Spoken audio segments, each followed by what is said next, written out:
G'day, mate. 40 here. So, I've long had a part of me that just wants a shortcut to intimacy. I've long had a part of me that's like, it'd just be so good just to be able to hire a hooker. I've never hired a hooker, but like there's a little part of me that thought, what a great shortcut to intimacy. Or it'd be awesome to be famous and then to have groupies. And so then I could have like intimacy on my own terms. So I don't tend to be terribly flexible in my relationships with other people. And so, I really like things on my terms.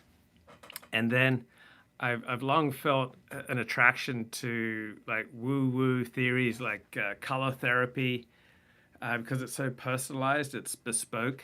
Like, do you know what bespoke means? It means personalized. So I've long had an attraction and interest in alternative therapies, alternative medicine, because it's individual. It makes you feel special.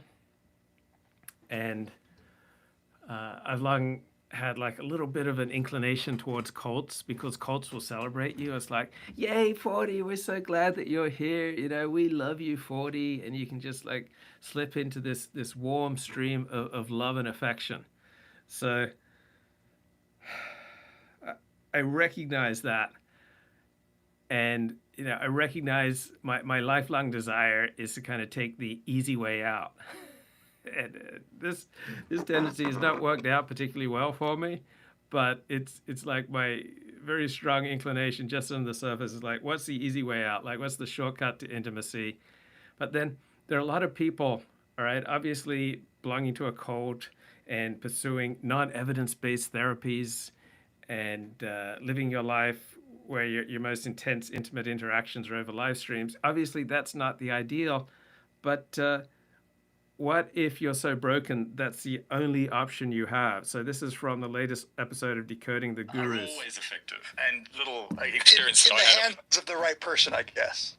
Yeah, that's right. Like, I've told this story to Chris, but really briefly. Like, I was in Japan, actually, when I went to visit a friend of a friend, and she was into color therapy. And there was all these bottles of different colored oils, and you choose a couple of colors that appeal to you, and they represent your future and your present and so on.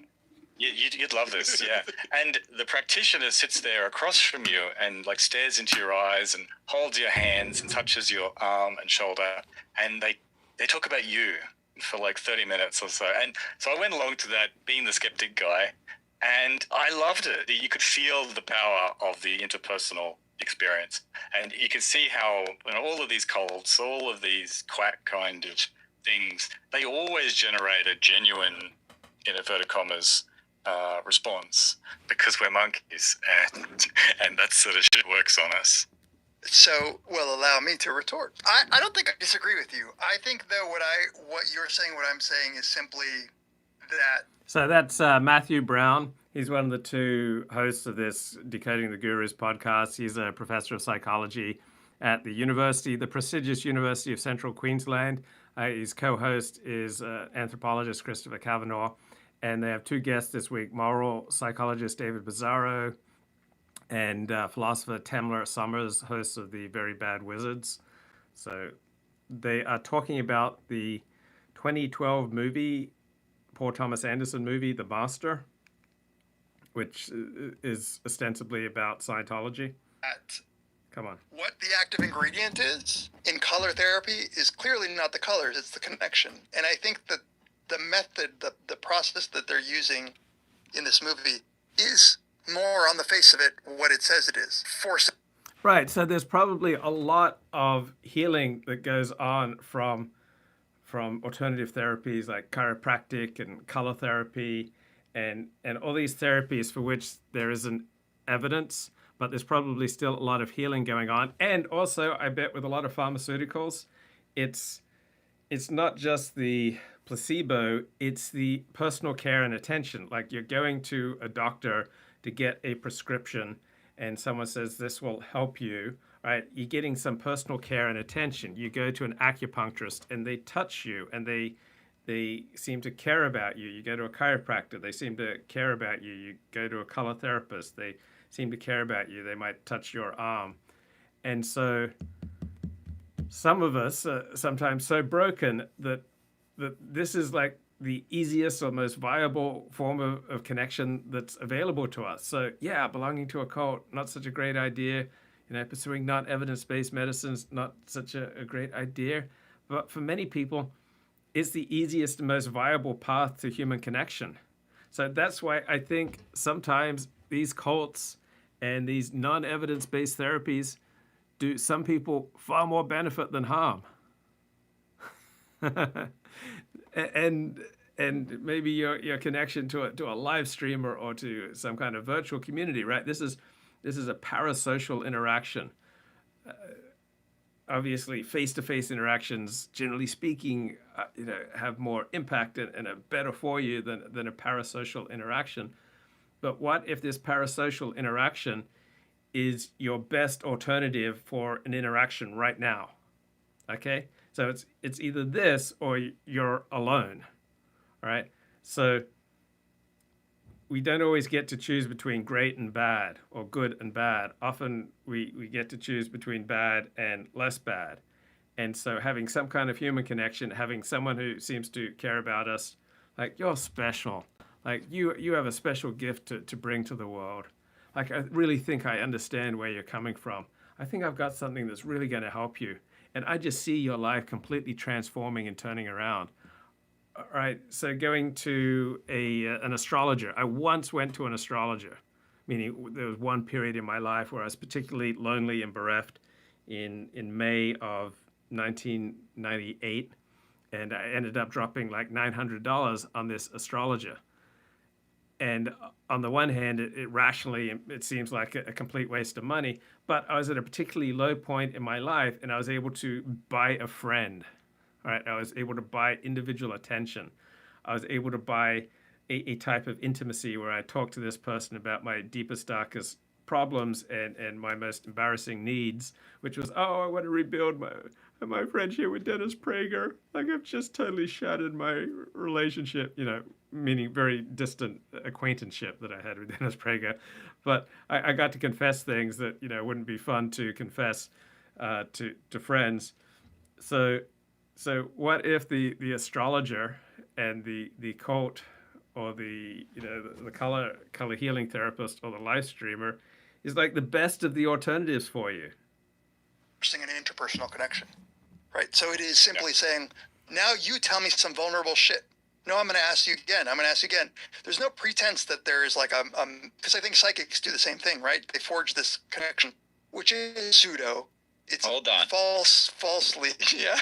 I mean, if one chooses to ignore the thousands of years of evidence. But this one, it's more laid bare. I don't think this is good therapeutic practice by any means, but I do think that I guess I would call it like a ice-breaking exercise on steroids.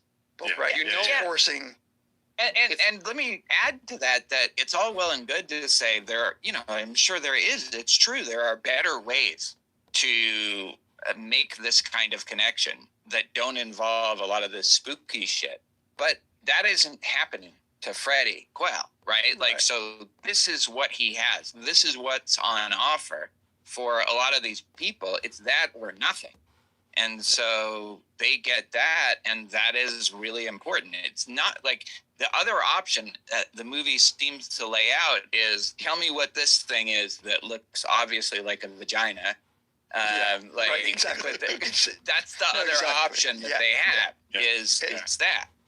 And back to the discussion of whether or not Philip Seymour Hoffman was trying to sick his dog, whether he was trying to do this or not. I actually read these interactions as reflecting something different. I don't think that he really walked. So I think this is a good point. Like, people are often lonely. Like, what type of people are particularly vulnerable to cults? People who've got something, missing in their life, people who are not interacting with other people normally. What type of people are particularly vulnerable to alternative therapies that are not evidence-based? People who have a very strong need for intimacy and attention that they're not getting met through normal means. So I don't think, generally speaking, healthy people are getting into cults. I don't think, generally speaking, healthy people are spending, astronomical sums on non-evidence-based therapies or on astrologers. But for some people, this is the easiest, most effective, only way they know how to connect. Right? There are some people who are just so socially awkward. There are some people who are just so anti-social that no decent person would want them in their life. And the only people who want them around are con artists or live streamers or virtual communities and cults and yoga gurus, religious gurus, and a lot of people are that broken, right? Probably between 10% and 30% of the population is that broken that normal, healthy, high-functioning people have no rational incentive to bring these non-functioning people into their life. And so what do you then do with the broken? What do you do with the bereft? What do you do with the antisocial? What do you do with the people that normal people have no rational, moral, cultural incentive to bring them around because these people are so dangerous? Online virtual communities are going to destroy people's minds. Yeah, they are frequently dangerous. On the other hand, they provide a type of community. They provide they're meeting a need. And so obviously some human connections are much more dangerous than others. But people have to connect, right? There's no way around that. And so when people are highly dysfunctional, normal people and healthy communities will not want them around. Apps like Discord have already destroyed people's minds. Well, they're dealing with people who are highly broken. Yeah, make the broken people fight each other in Tennessee, or have bum fights and film it. So I think we have to look at that fundamental brokenness and think about how do we help it. And for me, the best answer, of which I'm aware, 12-step programs and often good therapy, but I think 12-step programs tend to be more helpful. But people want to connect, man. And if you're a bad person, or if you're a broken person, if you're an inept person, if you're just a failure, if you're awkward, if you give people the creeps, if you weird people out, if you're a loner, bereft of social skills, if you're not really bringing anything to the table, then why would healthy people want you around? Able to have sex in that scene? I think so, right? Yeah, you don't. And then the sex scene, right, where he's trying to the 2012 movie, The Master, the processing. But that fits. That's kind of what you're saying. Very that bizarre. Becomes he's now the father. The master. Yeah, but you don't feel hopeful. He's the master of that pussy. It's not good. I agree, Taylor. It wasn't like, he's... Okay, I got to disavow this crude language, but they're onto something. Like, sometimes people can't reach the ideal of, monogamous marriage. Should they be denied all forms of intimacy? Do you get the sense that he's finally able to have sex in that scene? I think so, right? Well, I hadn't tweaked about the impotence, but what's the impotence? Where are you getting the impotence? Well, just like he always is like with the girl at the department store, and he kind of falls asleep when they're going out to eat, and then he has these like kind of pre-sex things where he's like, let's fuck to the transcribers who are right. But we never actually see him able to take any of those to completion. To support that, Dumbledore, it does slip out during but he says put it back in, which means that it can. We don't know if it was successfully. We need a close-up just to get to the bottom of this. Yeah. But you're right, Tamler, that he has pre-sex, and whether or not he's a stud at the end there, it is the first time we see him really do it. Yeah. And and he's lumbering at it, and his processing sucks, right? His idea of processing is like a real stripped out. He's not really doing it right, but he is finally like his own, I also, it's really irrelevant now so irrelevant, but I gotta mention it anyway. That the stuff you were talking about, the techniques that they kind of work, right? That they break down, even if it isn't. It's better than the fucking ink blot Rorschach test. I also took that as an indictment of those techniques because it seemed to me to be saying that yes, these do work, but like getting people to sit opposite each other and stare at each other, and that scene where they're supposed to tell truths to each other. These are all things. I don't know if Scientologists specifically do this. I think they do, but like they're associated with cult movements, right? They have these techniques that force intimacy, and that it works. It really works because, like, Pamela, they've done psychology studies where people have ticked Likert boxes where if you force people to reveal secrets, intimate secrets, afterwards they feel more, like close, because that's what humans do. When they become close to someone, they reveal information. So if you artificially create that, and I felt the movie was saying that these guys are good at doing that. They intuitively or not, they understand how these manipulative things work, and they're using them to draw people in. This could be me layering my own interpretation on top. Well, No, I agree. yeah, it's interesting because whether or not you call it manipulative has just simply to do with whether or not you find the ends appropriate, right? Because you're right, there is actually, like in social psychology, a relationship. They use this method to get two people in the lab to get to know each other really fast, right? It's like a whole technique where you divulge information to each other. And it works. And so the thing is, no, I don't think any of us here would disagree with the claim that cults are effective at giving people these tools to bond with other humans. I think what our judgment is about whether it's fake or not, it has more to do with whether or not we think that the goals of that bonding are manipulated rather than whether or not people have bonded. It's effective. And also, I think that there's a way to look at this and say, well, all this is doing is just normal intimacy, and it would be much healthier for him to have this intimacy without all the bullshit.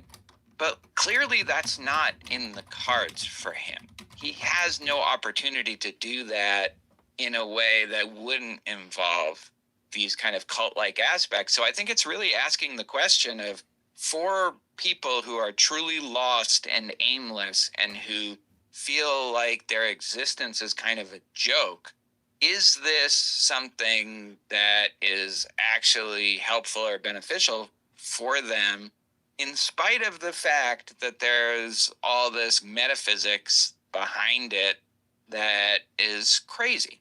Like, is it still better than living this atomized life of bouncing from job to job and never being able to actually have sex, even when, it's this hot department store worker? How about, Tamla, that scene where God tells him no one else likes you, just me, right? Like, he tells him, did you read that as like he wanted to hurt him so that he was kind of saying, I'm the only one that... Yeah, so sometimes nobody else likes you except a scammer, con artist, leader of a cult, a Christian. Sometimes only the Christians will take you.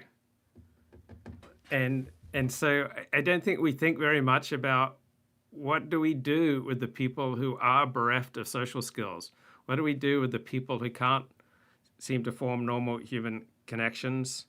Like, what do we do with the lonely? Will no one speak up for the lonely? What do we do with the people who are so desperate for human connection that they go to cults, or they go to fringe religions, or they go to conspiracy theories, or they form strong attachments to live streamers, or they devote themselves to Discord chats or virtual communities as their favorite, most intense form of intimacy? People go where the love is, right? And then some people are just so dysfunctional that normal, happy, healthy people are not going to have them in their life. And so I think that this podcast and this 2012 movie by Paul Thomas Anderson, The Master, kind of touches on that. And so then that puts a responsibility on the con artist or the cult leader or the live streamer to try to have, at worst a neutral effect on people, but at best a positive effect. So Kyle is back. Great to see you, Kyle. And he says, a friend of mine calls podcast friendship porn. So Kyle says he's been reading Ian M. Banks. So I have no idea who Ian M. Banks is, but he is a Scottish author. And he died in 2013, and he wrote science fiction. Okay, and the Times of London named Ian Banks in their list of the 50 greatest British writers since 1945. Okay.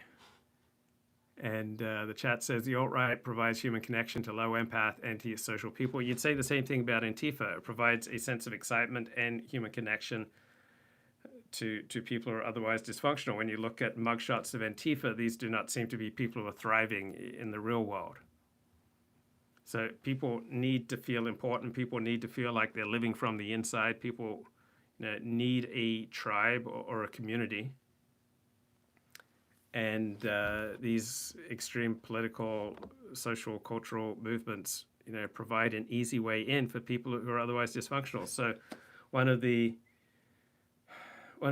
tropes about lesbians is that they can't get a man. So that kind of thinking of like people who can't do the normal thing, like who can't get married, who can't have kids, who can't form normal human relationships, where do they go, right? Where's the dog park for them, for people who don't have dogs? And that's why I try to keep an open mind that, sometimes Scientology probably helps some people. Jehovah's Witness probably helps some people. Seventh-day Adventism, the religion in which I was raised, definitely helped a lot of people. And these, evidence-free therapies have often helped people because they provide that missing human connection for people who would otherwise be bereft because they can't function. Kyle says, Ian Banks wrote about the AI-powered utopian future. All the smartest people I know have been saying that AI safety is the only thing that really matters. Yeah, I hear that, and I've never thought about it. Kyle says, I started out very skeptical and hostile to that perspective, but I have been gradually converging. AI safety.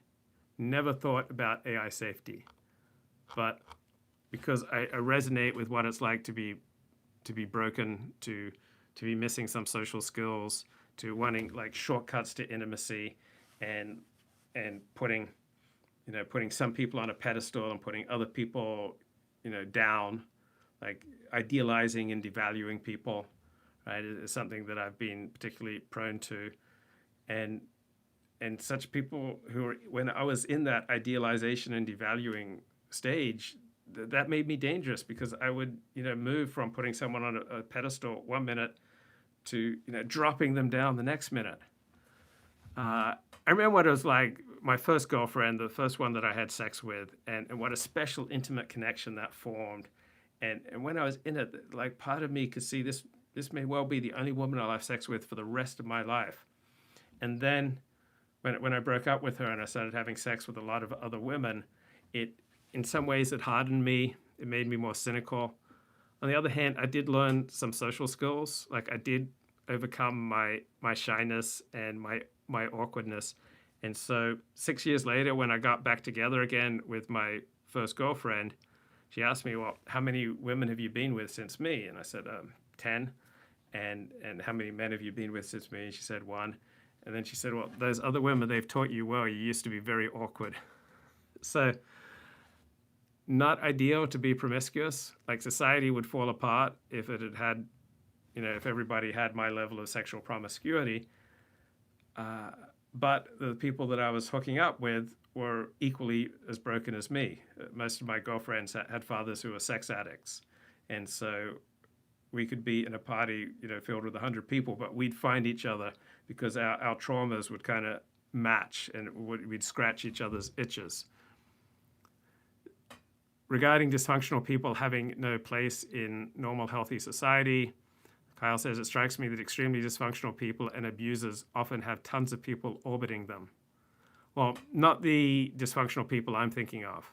Like the dysfunctional people I'm thinking of, the only people who are orbiting them are those who feel some kind of moral or familial obligation to orbit them.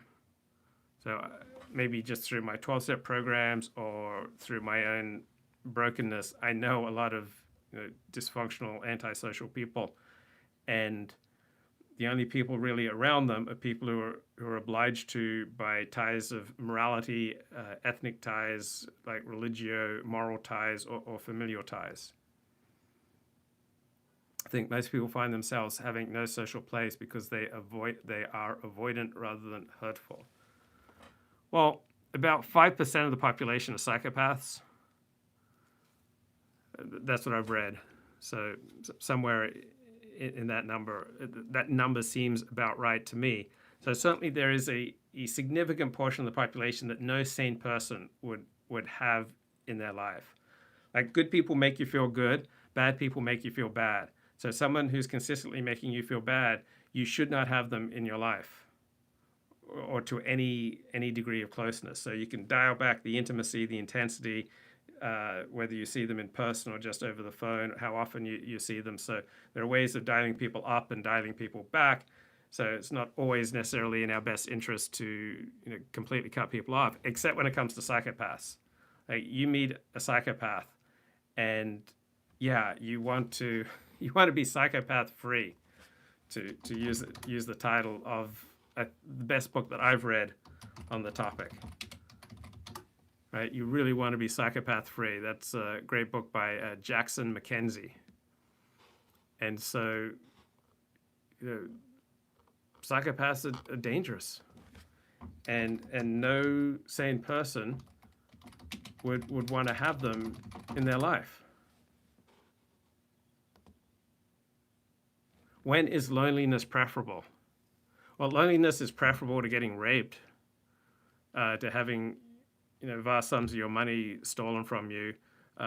Loneliness is preferable to doing bad things to other people. So I just watched the end of Ozark. So I was up until, against my wishes, against my better judgment, I confess, I was up till 12:30 a.m. this morning watching the end of Ozark. It was such an incredibly compelling show. They put, I read this, they put more drama into 20 minutes of an Ozark show than most shows have in several episodes. So I was up to the end of Ozark, and there's this one woman who wants to get checked into a mental health facility, an insane asylum, and they won't check her in because they don't have a bed for her. And so finally she goes in and says, if you don't check me in, I'm going to go out there and murder somebody. And so then they're forced to check her in. So if you're going to hurt somebody, if the alternative is between being lonely and needlessly, gratuitously hurting someone, or needlessly, gratuitously hurting yourself, then it's better to be lonely. All right. So how do you spot toxic people? Right. So I don't know, 5%, maybe the population are toxic. All right. If people who gaslight you, who deny their own manipulative behavior, who ignore the evidence when you present it to them, who are dismissive and critical if you disprove their fabrications, who never address their inappropriate behavior and said it's your fault for being overly sensitive, right? The problem isn't the abuse, it's your reaction to the abuse. And have I been a toxic person? Yes. I have been a toxic person in my desperate attention seeking. I have disrupted the continuity and the happiness of groups with my inappropriate language, inappropriate speech, inappropriate behavior. I have been very assertive and aggressive pursuing women in the past. So I've made some women cry. That's what I heard secondhand. So that was toxic. I've had a recklessness in things that I've done online in blogging, where I wasn't as diligent as I should have been with being fair and accurate. I've invaded unnecessarily people's privacy in things I've said or written online. And so what I want to do is try to do more good than harm, but often I've done more harm than good online, and so that's been toxic. How else have I been toxic? How has my selfishness hurt other people? Like, that's like the most sobering question. I got it from Fred Luskin, and it kind of always brings me back to reality. And so I've been unable to hold together a crew on this channel. Like, I used to have Casey on the show regularly. I used to have Dennis Dale on the show regularly. I used to have, Kevin Michael Grace and Brundle and Rustin and Vivian and, all sorts of people are on the show regularly, and I was unable to hold that crew together. Now, I'm not saying that's 100% on me. I'm saying it's not 0% on me. It's not 10% on me. It's not 20% on me. It's somewhere between, I don't know, 30% and 60% on me, right? I played a significant role that I've been unable to schlep along the regulars onto my show as we move into 2022. That many of the people who used to be regular on the show in 2015, 2016, 2017, maybe 2018, they're just no longer here. And a lot of that is because of me. There's something about me and my selfishness, my self-aggrandizement, and some character flaws with me, say a lack of honesty or an emotional coldness. It's 56%. It's 56% on me. Right? I played a role in being unable to sustain those wonderful group discussions that we used to have on this channel. Right? That has something to do with flaws in my character. Okay, toxic people are unable to empathize. So I think a lot of those people I mentioned have felt burned or betrayed by me. Now, betrayal is often the hyperbolic word that we use to other people not having the same priorities that we expected. Toxic people are the ultimate hypocrites, do as I say, not as I do. So they demand extreme levels of fidelity and respect and adoration from you, but they give none of this back. All right, they will cheat, they will lie, they will criticize, they will manipulate, but you have to always, give them fidelity, respect, and adoration. Toxic people are filled with pathological lying and excuses. They focus on your mistakes, ignore their own mistakes. You have to find yourself explaining basic elements of human decency and respect to an adult man or woman, right? Someone like that is a psychopath. They have this crippling thirst for attention, so they just drain the energy from you and consume your entire life. They accuse you of feeling emotions that they're intentionally provoking, such as, they're provoking your jealousy. If you find yourself playing detective about someone, and it hasn't happened in previous relationships, right? I've only had one girlfriend who had contempt for me. And so that wasn't about me. She just had so much contempt for me. When I say, oh, I've got, sore feet, I need to go to my physical therapist, she said, you're such a wimp. You want me to airlift you out.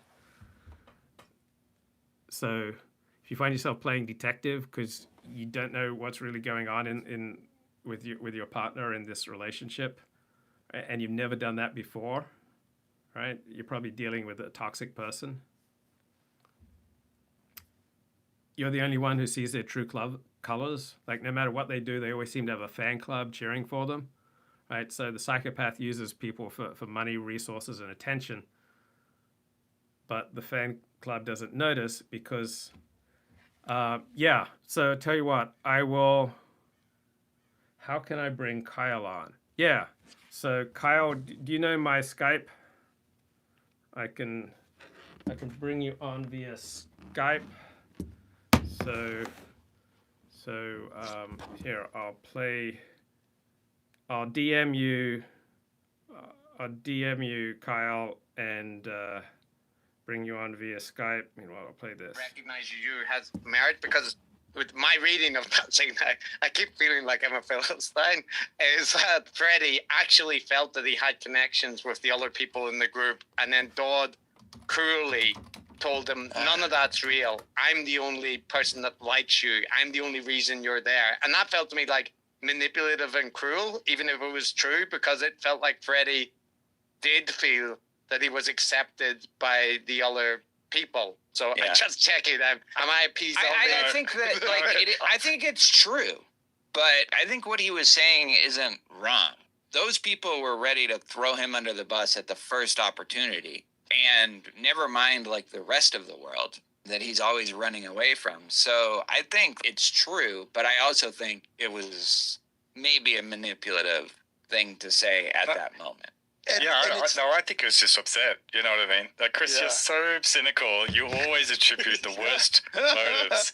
I think Lancaster Dodd was just upset and was telling him how it was. That and he's Freddie really... had just told him that his son had said he was full of shit. Yeah. Right. I think one of the uncomfortable truths being spoken here is that our relationships, even at their most sincere, are often manipulative. Right? So we often, even with people whom we love, do things in order to get our way and in order to at least satisfy our needs. I read it always as, and I think this is where, Chris and I coming into it with a little bit of a different take. I always read it as, of course that's manipulative, but he's manipulating him because he really wants his affection. Yeah. Like he's just actually cares about the guy. That's how parents are sometimes. I certainly have seen people in more toxic relationships who love each other. Yeah. Dave Yeah, does look, that I to don't me. just- He manipulates me, but not I affection. try. Yeah. It's hard to manipulate a psychopath. I get my up early in the morning. I say, Yeah. we got to record at 4 a.m. Tell me your log. What you doing today?